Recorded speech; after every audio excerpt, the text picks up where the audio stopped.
किसी समय की बात है, भगवान श्री कृष्ण महाभारत के युद्ध के मैदान में अर्जुन को गीता का उपदेश दे रहे थे।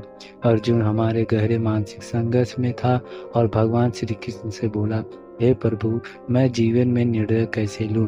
मेरे मन में हमेशा संदेह बना रहता है। सही और गलत के बीच फर्क करना मेरे लिए कठिन हो जाता है।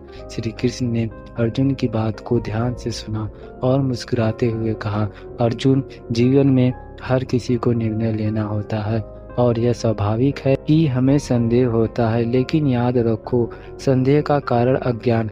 जब हम अपने सच्चे स्वभाव और कर्तव्य को नहीं समझ पाते हैं, तब हम भ्रमित हो जाते हैं। अर्जुन ने कहा, हे माधव, मैं कैसे जानूं कि मेरा कर्तव्य क्या है और कैसे मैं अपने संदेह से छुटकारा पा सकूं? श्री कृष्ण ने उत्तर दिया, अर्जुन, सबसे पहले यह समझो कि हर व्यक्ति का अपना कर्तव्य होता है, जो अपने धर्म और स्थिति के अनुसार होता है। परंतु कर्तव्य है धर्म के मार्ग पर चलना और कर्मयोग का पालन करना। कर्मयोग का अर्थ है कि बिना फल की चिंता किए केवल अपने कर्तव्य को निभाना। जब तुम बिना किसी इच्छा शक्ति और फल की आशा अपने कर्तव्यों का पालन करोगे, तब तुम्हारे निर्णय स्वाभाविक रूप से सही होंगे। श्री कृष्ण ने आगे समझाया, मनुष्य का मन बहुत ही चंचल होता है। यह स्वाभाविक से स्थिर और संशय से भरा होता है, लेकिन ध्यान और योग के माध्यम से इसे शांत किया जा सकता है।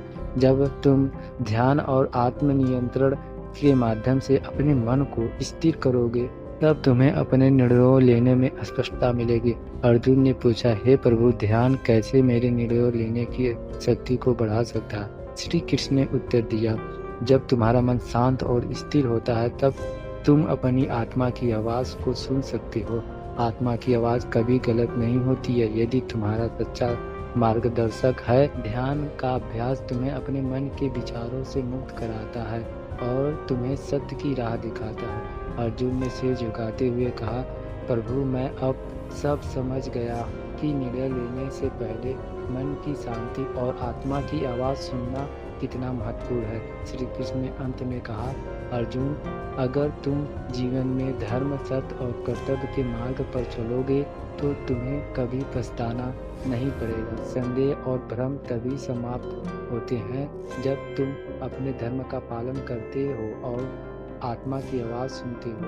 अर्जुन ने भगवान के चरणों में सिर झुकाया और कहा, हे प्रभु, अब मेरे संदेह दूर हो गए। मैं अपने कर्तव्यों को शांत और स्थिर मन से निभाऊंगा। श्री कृष्ण ने आशीर्वाद दिया और कहा, जाओ अर्जुन, अपने धर्म का पालन करो और संदेह से मुक्त होकर कर्मयोग के मार्ग पर चलो। यही तुम्हारा सच्चा मार्ग है।